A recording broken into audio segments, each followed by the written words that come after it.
नमस्कार मित्रांनो, आरोग्य विभाग एक महत्त्वाचे परिपत्रक जाहीर झाले आहे। आरोग्य विभाग जलद अपडेट पाहण्यासाठी चॅनलला सबस्क्राईब करा।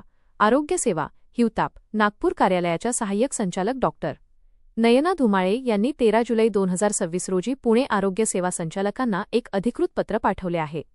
या पत्राचा मुख्य विषय आहे गट क आणि गट ड संवर्गाच्या पदभरतीच्या अनुषंगाने पूर्वतयारीबाबत। शासन निर्णयानुसार भरतीपूर्वी बिंदू नामावली, रोस्टर आणि वेकेन्सी मॅट्रिक्स तयार करून ते प्रमाणित करण्याचे आदेश देण्यात आले होते।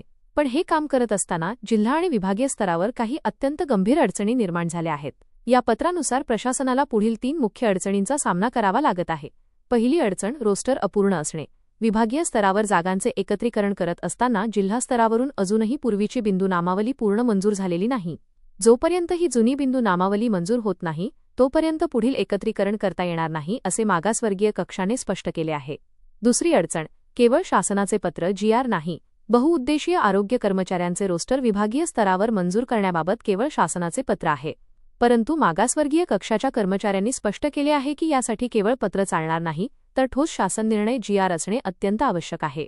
तिसरी अडचण पेसा आणि नॉन पेसा क्षेत्र PESA नॉन पेसा।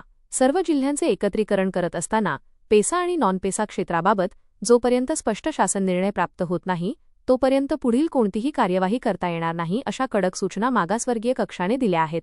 या सर्व अडचणींमुळे सध्या विभागीय स्तरावर जागांचे एकत्रीकरण करणे कठीण झाले असून सहाय्यक संचालकांनी यावर तात्काळ मार्गदर्शनाची मागणी केली आहे।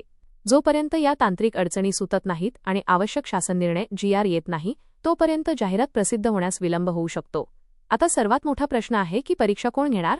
तर गट ड ची परीक्षा TCS घेणार आहे। कारण MPSC गट ड परीक्षा घेत नाही, तर MPSC गट अ व ब आणि गट क पदाची परीक्षा घेत असते। पण आरोग्य विभागाच्या गट क पदांची परीक्षा कोण घेणार हे अजून जाहीर झालेले नाही। त्यामुळे सोशल मीडियावरील अफवांवर विश्वास ठेवू नये। तर मित्रांनो, आरोग्य विभागातील या भरती प्रक्रियेला आता अधिकृतपणे हालचाल मिळाली आहे। ही अपडेट तुम्हाला कशी वाटली आम्हाला कमेंट करून नक्की सांगा। जर तुम्ही या भरतीसाठी पात्र असाल तर आपले सगळे डॉक्युमेंट्स आत्ताच तयार ठेवा। अशाच नवनवीन आणि सर्वात आधी मिळणाऱ्या नोकरीच्या अधिकृत अपडेटसाठी आपल्या चॅनलला सबस्क्राईब नक्की करा आणि हा व्हिडिओ तुमच्या इतर मित्रांसोबत शेअर करायला विसरू नका। धन्यवाद।